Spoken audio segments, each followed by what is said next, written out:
No matter where you grew up, we all grew up in the same place, this America. The land of the free and the home of the brave. The land they handed down from generation to generation, and now people are trying to tell us that our forefathers were a disgrace. You know, the ones who gave their lives tilling frontiers into cities, plains into skyscrapers, and turning deserts into gardens. We build on the shoulders of our forefathers. We don't trample on their graves, because the old paths they cleared paved the way for us to greater heights.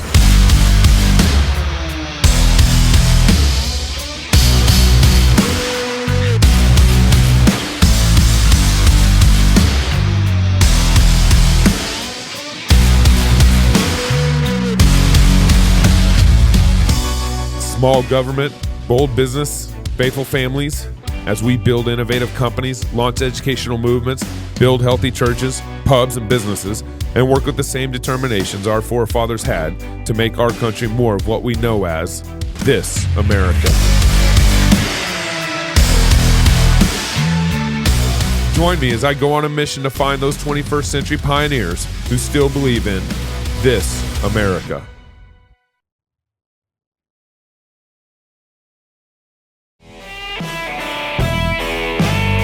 Hey y'all, welcome to Cross Politics on the Fight Laugh Feast Network. Pastor Toby, Chuck Knox, I'm the Waterboy, and we got our boy Keith Darrell in the His House campus preacher. Mr. Drama is in the building.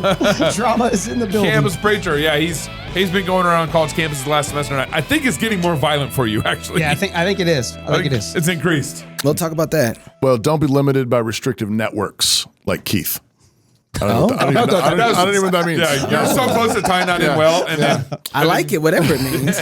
There is another way, a biblical way, Samaritan Ministries. Say you have a medical need. You don't have to check and see what hospital is in your network or be concerned about the doctor being in network too. No, you just go to the hospital you choose and don't give it a second thought as to what's in network and what's not. Because with Samaritan Ministries, you're in control of your health care. Afterwards, fellow members pray for you, they pay for your medical bills, and then they when they have a medical need, you'll do the same for them. That's what biblical healthcare sharing looks like. So check it out today at samaritanministries.org/crosspolitic. Love having them back. What are you doing? I was what were you doing? Keith, what is he doing on his computer? He's on Facebook. Yeah. I'm not on Facebook right here. It's a show title. You're good. Hey, it's great to have Keith back in the studio, and one of the reasons why What are you doing on Facebook? Bring you back in the studio. I wasn't on Facebook. One of the reasons I was on Twitter. That's better. Oh man! For those of you who don't know, Keith Darrell is campus preacher. You have a podcast on the Fight Laugh Feast Network. Here and Depends on there. your definition. Yeah, I do. How do you define podcast? In theory. In theory, I have one. I haven't been productive on it. Okay, so I think this is a sin. I think this is a sin. You need to repent. I'm glad we have a pastor We're here. gonna get from him. Because intervention. you should be wearing a mic and having a camera on you. Roll your eyes like you know, because this is. I usually have a mic on me. Okay. I'm usually recording what I'm saying out there, so when I'm charged against crimes against humanity in the paper, I can be like, I didn't say that. But we don't get to hear your preaching out there on the campus. One of the challenges is like when the mic's here and the crowd's out there, you're kind of trying to get that dialed in so it sounds like a normal human being. Do your lips work?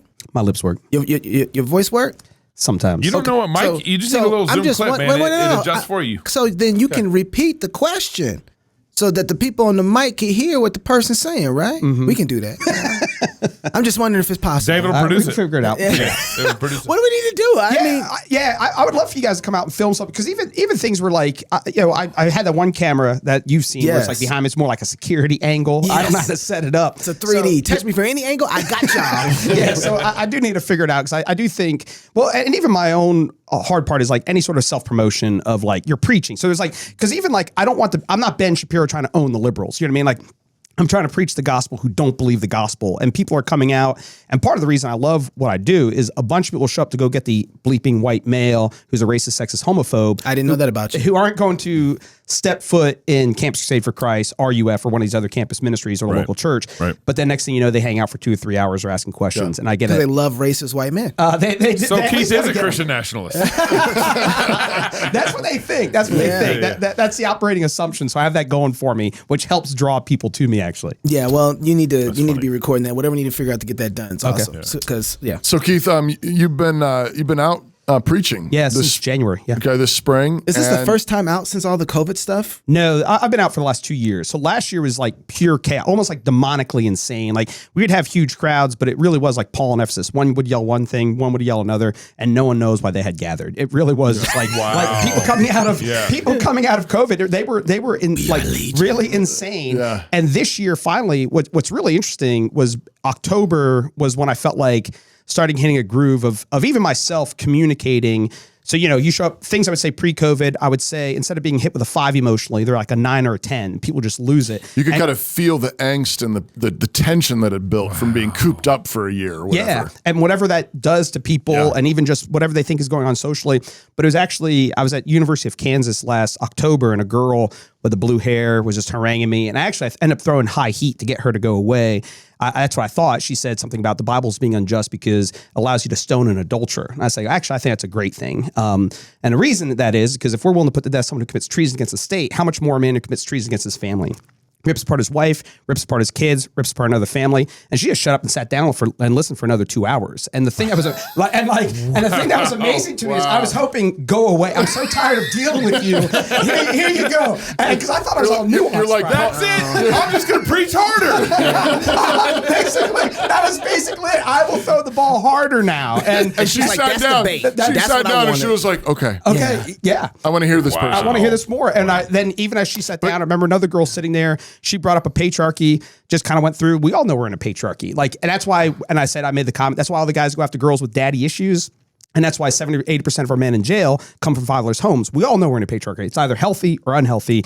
And it was amazing how that sort of stuff. So I've spent a lot more time actually just spending time on the fatherhood of God and his goodness. And it's amazing. All the people we have a tendency to think they'll never listen to us. It's kind of like, maybe there's something there. Maybe there's something there. Oh, Pastor, what were we going to say? Well, I was going to say something, but I just go. That hit you, right? It that hit me too. I just. Why is that? Why do you think that is? Because that's unique. Yeah, I honestly, I think we know our social fabric is disarrayed. And even if you take the alphabet people who are coming out and they want to re-engineer the family, there's probably a reason for that. You know what I mean? And oftentimes it is because dad's not present. So Colorado State, maybe about a month ago, a girl just kept bringing up lesbianism. And I was like, can we just set that aside? And I was like, when you look at America, is it healthy? She's like, no. When you look at Colorado State, is it healthy? No. When you're laying in your bed, you're not debating with the preacher. Are you healthy? No. Okay, now we can talk about something. You know what I mean? Wow. And then from there, the number of people who come up, even young girl at Oregon State on this past Thursday, problem of evil question. I was like, well, the main problem with the problem of evil, it's always personal. She's like, oh, I'm asking for a friend. That's literally what she says. Always. Tell your friend. Tell your friend. But basically, she grew up in the church and was abused. And so where is God's goodness when you're a 5, 6, 7-year-old girl and you're being abused by the church? Right. And that's a perfectly reasonable thing. And I ended up just saying to her, I was like, I don't think I have a good answer for you per se, but what I can tell you is I'm for you. More importantly, that God's for you. And she just ended up listening. And we just kind of went through, there's either your suffering was absolutely meaningless or it was meaningful. Yeah, and the hope of the gospel is that God's sovereign over all of it. And so even in our suffering, I went through Joseph and then also Jesus, that our life is now meaningful, even amidst suffering. So, man, wow. And you're finding though that is resonating. Yeah, that's it. Honestly, it's even more so this semester, the goodness and the fatherhood of God, and and honestly, when we do apologetics, so if I can offer maybe a mild critique of come on now. Right. We immediately hop to Romans 1. They suppress the truth of God and righteousness. Yeah. So when I'm dealing evangelism, there's kind of, world, the flesh, and the devil are things and in reform circles, we have a tendency to be like, oh, the whole problem is the flesh. And so as far as establishing a point of contact oftentimes with people, I'm going after the world right now. So there is an aspect of the whole culture that has corrupted you and is lying to you. Yeah. And so how do we untie these lies and laying out, if you're coming from an abusive home, and I've probably told this story before, this was the beginning of it making sense to me. I was up in Massachusetts years ago preaching, and I had breakfast with these guys. I was like, I can't preach with these guys. They're just so hard at breakfast. And we were like, they were, and they just came out. I mean, they were just, and the harder they were, the more holy they thought. You know what I mean? Just kind of that vibe. Okay. So we were like 3 blocks away. Then we went up to where they were preaching, and the guy kind of started preaching. I remember just as he was preaching, I just remember thinking, I guarantee he was abused growing up, and Jesus is the older brother that steps in and takes the beating. So I go up to his friend, and I was like, hey, blah, blah, blah, talk to his friend a little bit. He goes, man, this guy has an amazing testimony. He grew up an orphan. He was beaten, blah, blah, blah. And you're just like, oh, I could have told you that. Because the whole wrath of God is dad coming home beating the hell out of the children. And the older brother kind of steps in. It's like, okay, so Jesus loves you, but the God the Father is just like, got the itchy trigger finger. You know what I mean? He wants to get you. Yeah. And then I raced across the country, and there was a giant billboard that just said, I'll never be angry with you again, God. And I remember at that point just kind of think how, like, yeah, if you're coming from that context of an abusive home, you don't have a proper understanding for the wrath of God. Yeah. So how I've pivoted in my preaching, which I think is bearing fruit, is even if I'm going to talk about the wrath of God, it's because he's loving. It's because he's a good father that protects his home. And it's not a capricious being flying off the handle, just wants to get people. It's in the context of love. Yeah. It's in the context of being for his people and for salvation. It's in that context. Then you say, but don't you fight for the things that you love? Yeah. Aren't you angry about the things that harm the people that you love? So shouldn't God? Yeah. And similarly, it's that kesed, and we get it. You know what I mean? Because even if there was somebody standing there on campus, there's a guy and a girl, and they're dating. I said, if I was to attack her, what would I do? I'd kick your butt.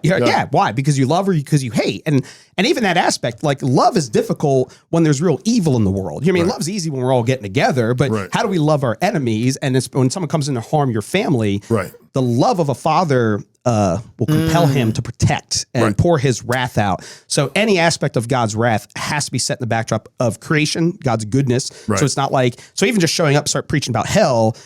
This is even going back 40 years ago. Francis Schaeffer, like, they don't have a context for hell. And so if you're giving hellfire and brimstone preaching to people, who are like, what is he talking about? You know what I mean? What is he like? You can present God as being unjust, basically. And what we do want to do is vindicate God's justice. Even like the adultery thing, I started off like, why is this a good thing? You know what I mean? It's not because God's capricious. He loves the family. And he loves that which is good. Isn't the family worth protecting? There was there was a time, I think probably in the early 2000s, where the postmodern stuff starts seeping through. Postmodernism starts seeping through in the college campus. I don't know if you remember that era, where it was the first time where you saw somebody say, I don't believe in truth. And you're like, what? Except for that statement, right? Like, well, no, that could not be true either. What about that one? Well, and everybody was like, that's weird. That's not really going to survive in this world. And it started just mushrooming out and just coming huge. Our apologetic changed, right? And it got better.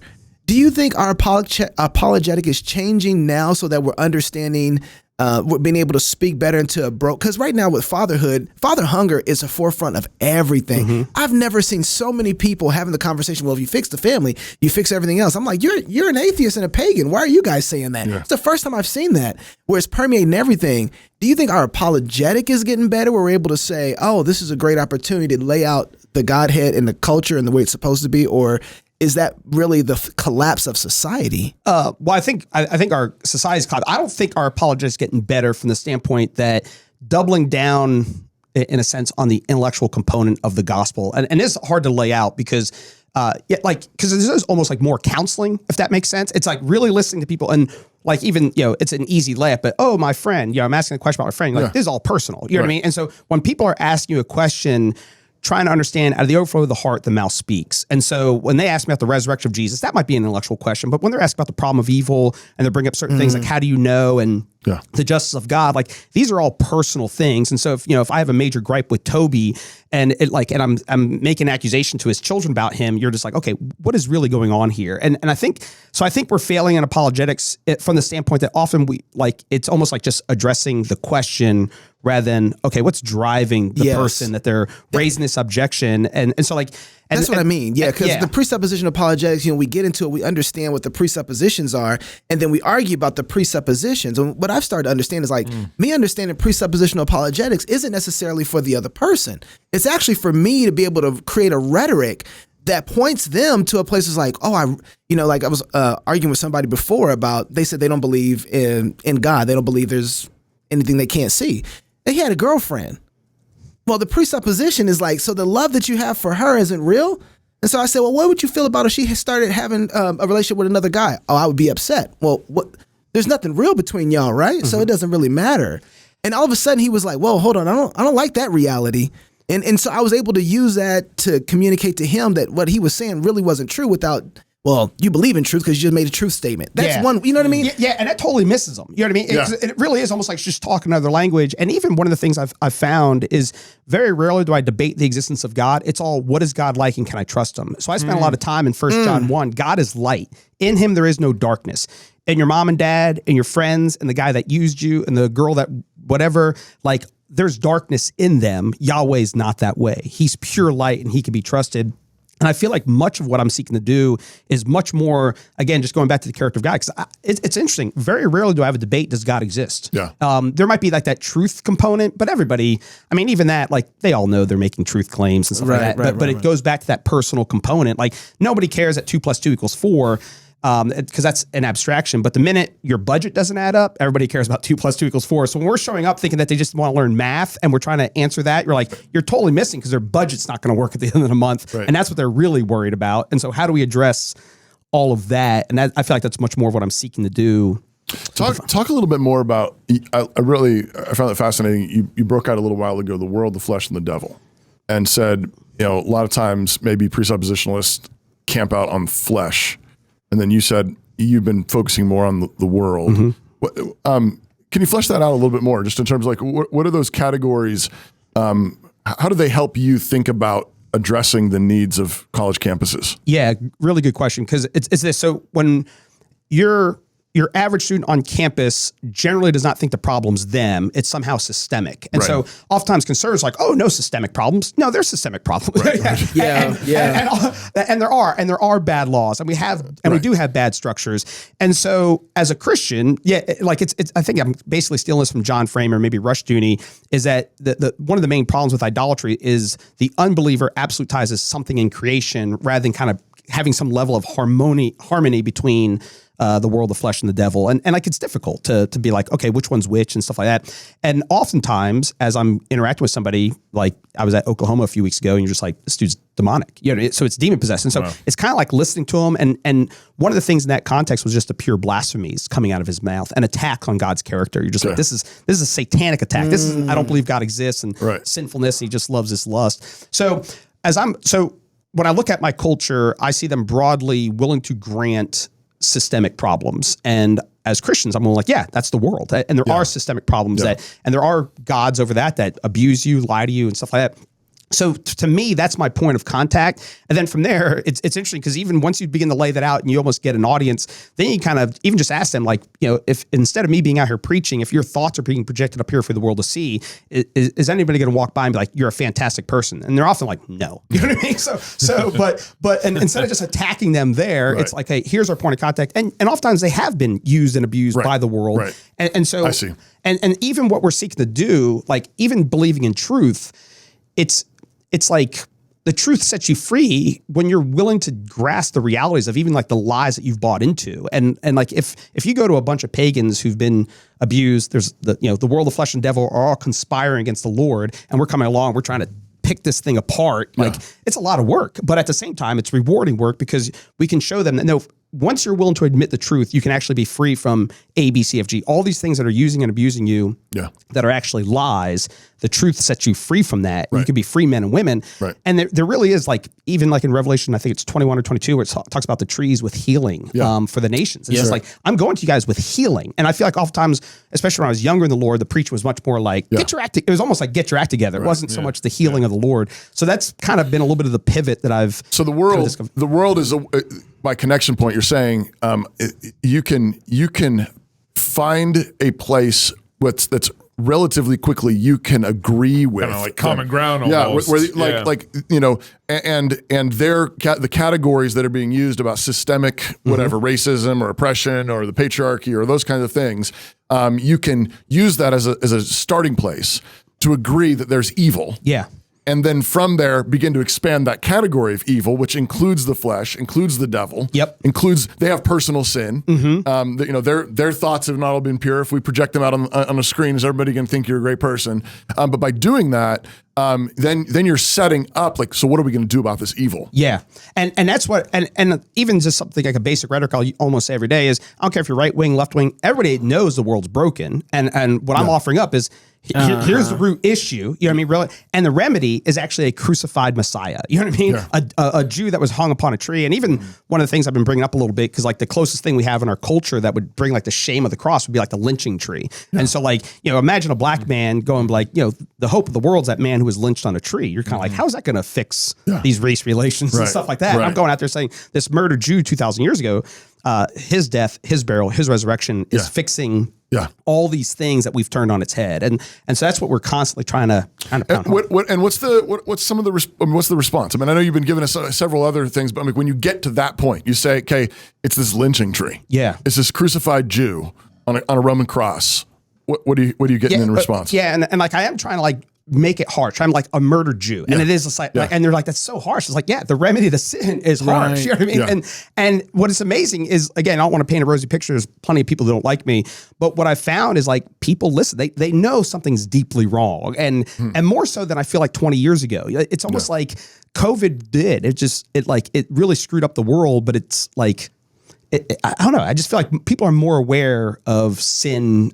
Brokenness is probably their only category, but like something's deeply wrong. So what I've generally found is more people. I think this has been the most fruitful year in some time, and particularly with even like say queer individuals, particularly they. In general, they give you a lot of pushback, but if you're willing to listen to them and you're willing to persevere with them and not immediately jump to level 10 confrontation, you find that like that they know something's wrong. You know what I mean? They're literally mutilating their bodies. You know what I mean? They're totally they're totally broken in some regard, and they see it, and that's why they're so like pining for please accept me, because everything's messed up. And we come along like, no, we can, and there's actually a remedy for you. You know what I mean? And from there, even the harshness of dealing with the reality of what they've experienced in their life, like you can come into that truth. You know what I mean? Of speaking that what happened to you was evil. It was evil. Yeah, it was plain, unadulterated evil.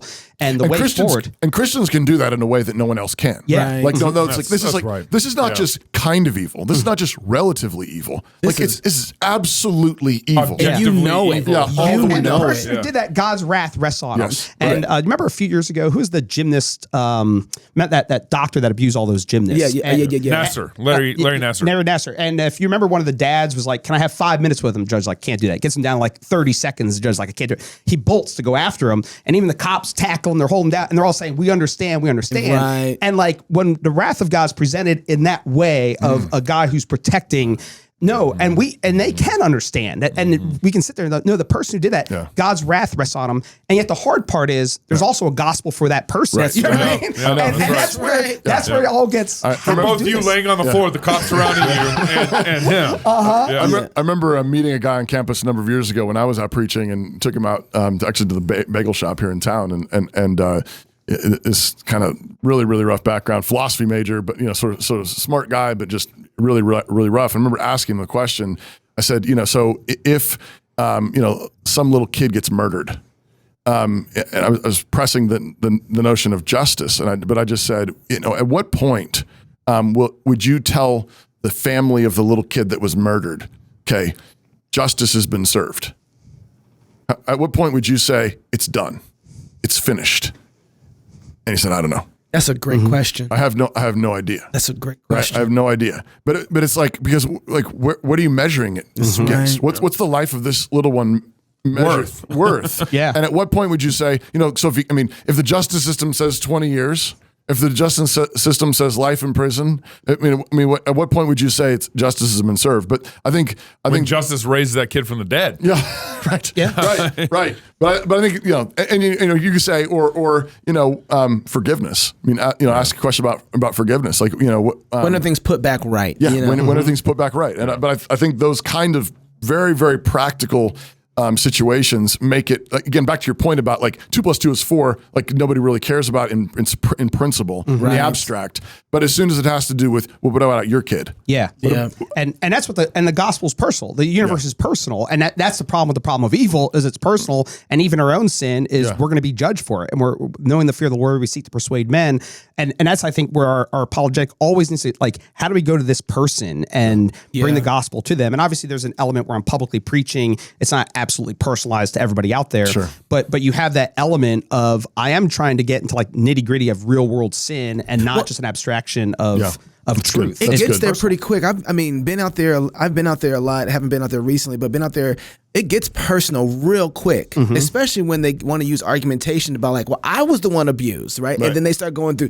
So it can go from like a huge general crowd conversation to like a personal counseling session where you need a couch. Right. It does get there, and it does, and that's kind of the hard thing. A girl brought that up at Oregon last week, and I'm like, well, there's no good answer I can give out here, but I will tell you this. I kind of went through the Joseph story of like, you know, if you come to faith in Christ, you can step back and say the people who did this, you did mean it for evil, but God meant it for good. And even one of the things interesting, kind of the personal aspect, I was walking off campus and a guy, as I'm walking by, he just says, I wish I could chain you to the back of my truck and drag you. And it's just kind of like, I'm not Are you black. from Texas? Are you from Texas? Was it that bad? But like, what would make a guy say that? You know what I mean?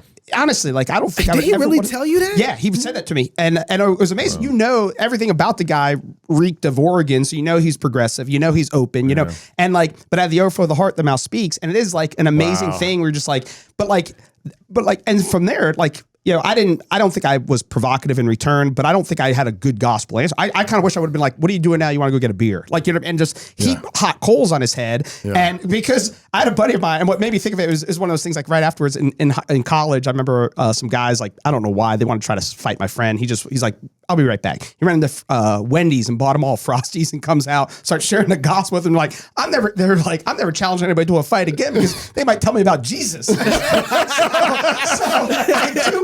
I do wish that would have been much more my response. Like, hey man, what are you doing now? You want to go get a beer? Frosty? I gotta ask you, knowing how things have progressed since the early 2000s, we now have the culture that we have. We saw it on the college campuses first, and voila, we're in this whole new world. All those kids now are in politics. Right. All those kids now are your doctors, surgeons, and leading trans movements all over the place. Right. As you look at the college campus now, what do you see that's coming What's next? coming next? It can only be more chaos. Like I don't, because right now I just feel like it's so chaotic that it's hard to identify like even the intellectual roots of where they are. Like there's no cohesion, even from day to day, campus to campus. So say last Tuesday was great at Oregon, the next day totally chaos at Oregon. And so what, like it's hard to even identify like what's driving them intellectually. It is more and more kind of just that splintering component of just some sort of identification. You know what I mean? More, what's that word? Intersectionality is kind of the thing. They're finding new intersections of oppression kind of going down. But I don't know what it's going to look like on a cultural level, because you are like, how far can this rubber band expand before it has to snap back? And I feel like it has to.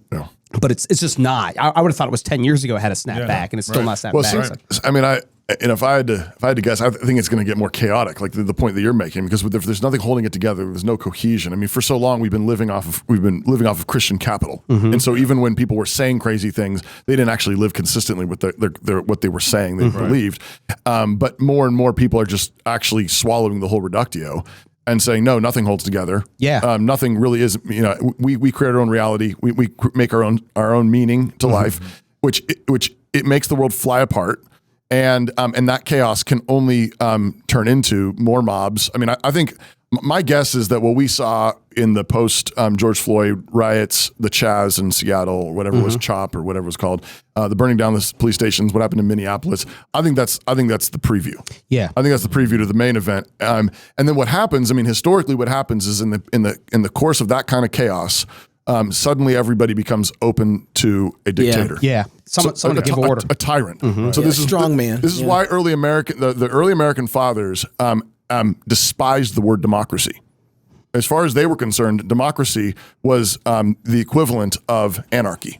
democracy, mob rule. That's what they thought of when they and if you read Greek history, the Greek city-states that actually did democracy lasted they were very unstable, and they almost immediately ushered in a dictator. Right. And so they read the Greek city-states history and said, that's why you shouldn't do democracy. As soon as so what happened with the French Revolution? You have French Revolution, you have chaos, a bunch of beheadings, they burn down the hierarchy, and then what happens? Napoleon Bonaparte comes right in. You got the Russian Revolution, what happens? And Napoleon was a grace. Here we go. I mean, compared to what? Well, I mean, and John Calvin or Martin Luther, one of them would have said that sometimes it'd be better to live under Calvin, this Muslim despot than Christian anarchy or whatever. It's like there are trade-offs, but I don't think we should one or the other. And I think that's likely what's happening is we've got more chaos coming apart from Reformation, apart from the gospel changing hearts. But I do think at the same time, like you're talking about, Keith, there's something about that desperation, the kind of desperation that is mutilating bodies, the kind of desperation that is just desperate to find identity, find meaning, that I think makes people particularly open to the gospel. Yeah. It's like the woman who's taken medicine from all the doctors and she's not getting better and she only gets worse. It's like, no, but we're literally medicating kids, literally medicating them with hormone treatments and all the rest of it. And it's not getting better. It's only getting worse. And, and the statists say, hey, let me give you a little bit more medicine. Let me give you a little bit more hormone treatment. Let me give you, I've got a new surgery. I can cut off your genitals.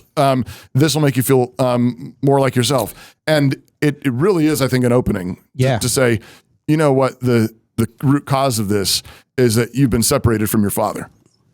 You're in rebellion against the Father who made you, and he sent his son for you to make you whole. Mm-hmm. I think there's something there. That's I think a lot of the things that we kind of talk about, you're more broadly reformed, like even resurrection of the body, like that heals so much. Like once you realize that God created the heavens and the earth, God himself became a man, he meets us in bread and wine. Once the physicality of all that, because even one thing that was interesting last week was the trans students were bringing up, well, my soul is female. So they had this radical dichotomy. Yeah. So they're no longer materialists. Gnostics. They're no longer materialists. So 20 years ago, when you're dealing with materialists, you're having a different conversation. Right. And whereas two-spirit. Yeah, two-spirit. and now we're coming along, and even when I'm out there more, it is preaching the resurrection. And even at Oregon, it was funny because I was like, what? A girl, are you going to heaven? I was like, well, actually what I ended up believing in is the resurrection of the body. And she's like, what? She didn't know how to make sense of that. And so even like those sorts of things, as we're preaching the gospel and, how did they conquer the Roman Empire? This Christ, whom you crucified, was resurrected on the third day. He ascended to heaven. He has all authority.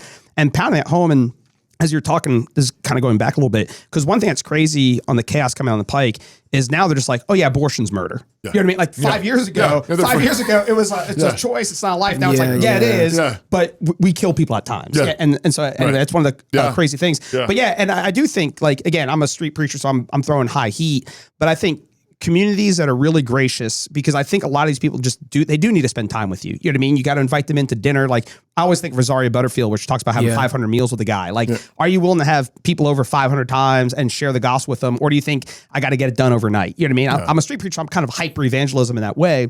But I think, how does the average Christian get involved? Like, you're not going to be a street preacher, so what can you do? Can you make a meal? Can you invite your neighbors over? Yeah. Can you let the other neighbors' kids play in your front yards and get to know the neighborhood around you? And then from there, and still dictate on your grounds. Like, I would be hesitant to send my kids over to other people's homes, but let them all come to your home, share the gospel with them, and like even the stability of your home. Like all the things that we talk about. Husbands, love your wives as Christ loved the church. Why? Like even that is such a testimony to all these kids are coming from unstable homes. Titus 3, and instability. So like once you have a full orbed gospel and Christianity and view of redemption, and you're teasing these things out, because even sorry, I'm rambling a little bit, but it was interesting. Even I was being asked all these questions at Colorado State, and just kind of like even just a typological view of the world. Like when I look at trees, I'm thinking of like how I can grow into maturity in Christ. When I'm looking at a rock, I'm considering God and His character. The whole world is that, and it was amazing how many people just want to listen to that. Yet, like, and so Christian cosmology. Come on now. Just sit there and immerse yourself in it. Because you have a unified worldview. Mm-hmm. Because in Christ, everything coheres. Everything holds together. And in a world that's flying apart, people know it's not right. Like, even if it's like a weird language or a completely like you're like an alien from another planet, it's like that's a very different worldview. Mm-hmm. Like they have nothing holding anything together. And how do we do it? Actually, one thing was kind of funny. A guy who He was a trans. I mean, just abusive language at me. Like the stuff coming out of his mouth was unbelievable. But he ended up saying that according to the Bible, you're allowed to beat your wife. And I was like, it doesn't, but it's an easy defeater. All you got to do is quote the verse. And he ends up quoting Ephesians 5, wives submit to your husbands. And I was like, well, that's not what it teaches. But I ended up reading through the whole thing, and I don't remember the exact word, but it's like, and who basically Christ gave himself for the church, splendor, honor, glory. And I just looked at him, I was like, is this the way your dad loved your mother? Yeah. Did your dad love your mother in a way that she was held up? And they were just quiet, and they just listened. You know what I mean? And like, that's what your dad was called to do to your mom. And it's just amazing. Like, even that's gospel to people. Like, we think we hate submission, but how do we preach the gospel? Kid brings up, oh no, edgy text submission. Well, it says something about the gospel, and all we have to do, what does it look like? All we have to do is embrace it, and the beauty of that. And maybe not every, but the majority of students, they want that. They want a dad who held their mom up in honor and glory and respected her and stuff like that. And so their conscience is going back and forth. Like, I need to escape God, but I want His order. I remember one time I was at U of I, was preaching, and then walked up to a couple. I was, there's tons of bad weather here, so sometimes you just preach to the smokers. There's like 5 smokers outside because they still go outside because they're bearing the weather. There was like these 3 guys, they're smoking, and I walk up to them after I finish preaching for a minute, and this one guy has a shirt on that says, "I love," I think it said, "meth and the devil." That's what his shirt literally said. "I love meth and the devil," something like that. And I just I asked him, hey, what'd you guys think of the preaching? Oh, it was fine. It was fine. It was just real like lame. And I looked at the guy with the shirt and I just said, "How's your relationship with your dad?" Mm-hmm. And he like went off, just boom, F-bombs yelling at me, like, what do you? And just charged off. Yeah. And all I asked him was, "How's your relationship with your dad?"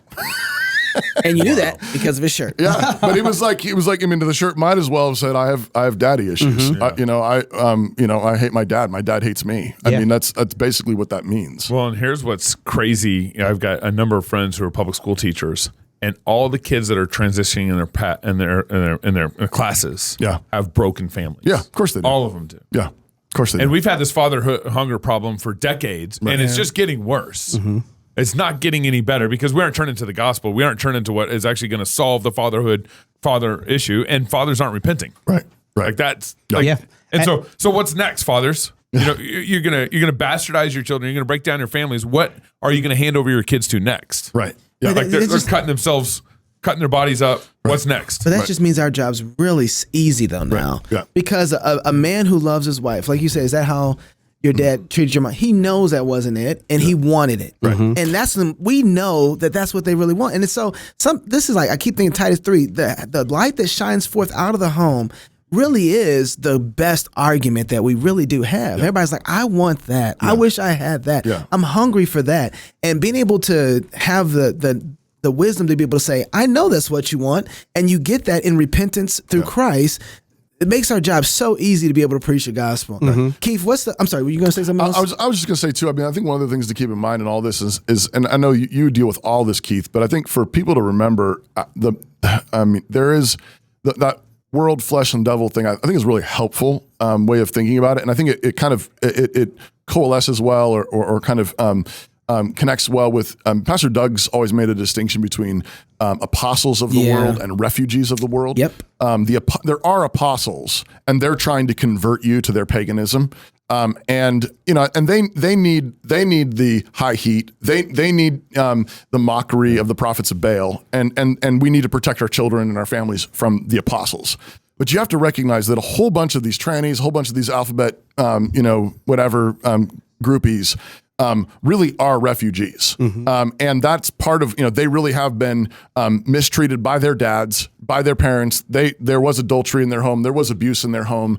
And they're grasping in all the wrong ways for security, meaning, hope, life, and all the rest of it.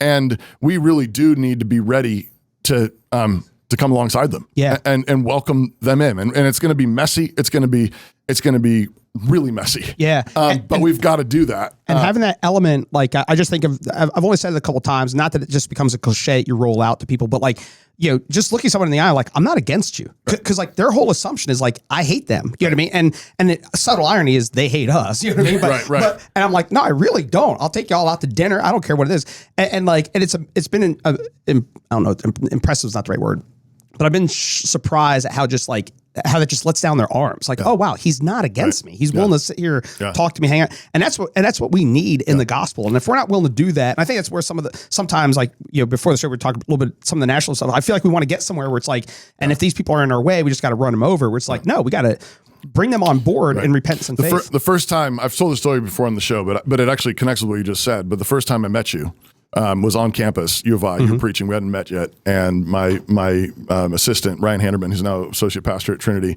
had gone ahead of me, and you'd met him, and he texted me and he said, "There's another preacher here." I was going to go over there to preach, and I was like, "Oh no, there's another preacher there." I mean, oh great. And I get there, and you're preaching, and you got a crowd, and they're a little worked up, and then Keith all of a sudden goes like this, and he motions to me, and I'm like, oh great. I was just thinking about sitting it out. I was going to let it. I was going to let Keith have it, and he starts motioning to me. I'm like, oh great, here we go. So I walk over there, and Keith says, I got to go to the bathroom. Take over. And Keith runs into the library and leaves me to the Sharks. In the middle of the fight. In the middle of it. And it was like, and I had probably open air preached like, I don't know, like 5 times by that point. So like I was brand new. I was still like completely terrified of the whole thing. I jump in, do my best, but one of the guys is yelling at me and you're just here because you hate us. You're here because get the F off our campus. We don't want you here.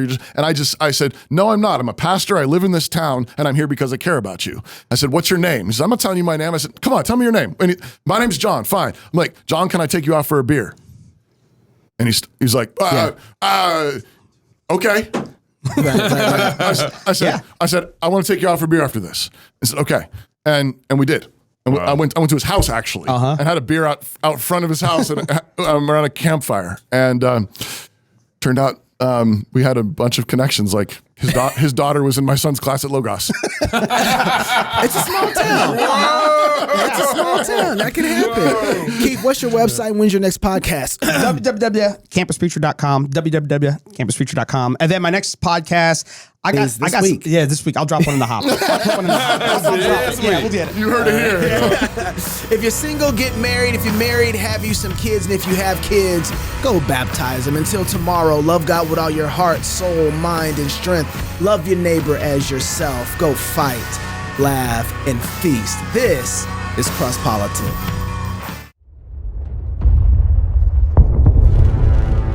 It is the duty of the free man to resist tyranny at every turn. Every man will either watch his freedom stripped away or take action to protect what he loves. Introducing the A3, the newest revolutionary body armor from Armored Republic. The A3 is the new standard for lightweight multi-hit body armor. A3 plates are incredibly light at 4.6 pounds. The patented design captures fragmentation while remaining multi-hit capable. The A3 will stop up to M80 ball, yet comes in at only 0.7 inches thick. The A3 is the thinnest NIJ .06 compliant or certified composite standalone plate that includes the drop test. The A3 is the first of its kind, patent pending, that combines an alloy strike face with polyethylene backing, revolutionizing body armor technology by providing strength and durability while remaining sleek and maneuverable. The A3 is the new standard in lightweight body armor. The fight against tyranny just got stronger.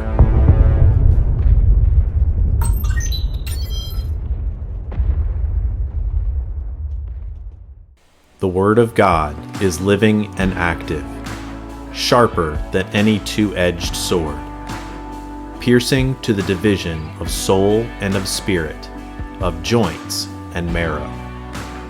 Through the Spirit, God's Word changes lives. It cuts us to the heart and reshapes us. As you strive to read and study Scripture, having a good set of tools can help. From setting reminders for a great reading plan, to word studies and commentaries that shed light on difficult passages, to listening on the go, the Olive Tree Bible app can help you dig into the Word wherever you are. Olive Tree Bible app. Read, study, listen, anywhere.